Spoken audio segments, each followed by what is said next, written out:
Alors, je suis désolé, ça ne va pas encore être très polémique, mais je vous promets, pour le prochain conseil municipal, je vais lire l'ordre du jour avec attention et je suis sûr qu'on va trouver quelque chose. Juste pour vous faire plaisir. Voilà. Alors, donc, le département fait face à des dépenses qui augmentent, notamment sociales, et des recettes qui baissent, en particulier les droits de mutation qui se sont effondrés. Alors ici, on ajoute une taxe qui est sans doute utile, mais qui n'est pas vertueuse.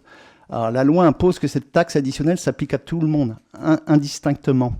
Il est impossible de cibler les meublés de tourisme, impossible de différencier Airbnb des hôtels, impossible d'introduire un minimum de justice ou de cohérence.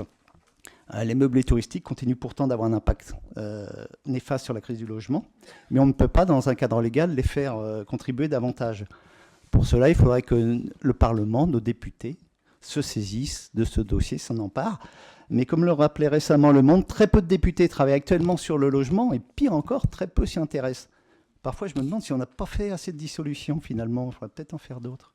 C'est juste une boutade. Mais je pense que c'est dommage qu'au niveau national, on ne modifie pas la loi pour qu'on puisse effectivement faire quelque chose de plus vertueux, qui aurait été plus intelligent, plus juste et plus cohérent que cet acte que nous voterons. Mais hélas, avec un peu de regret.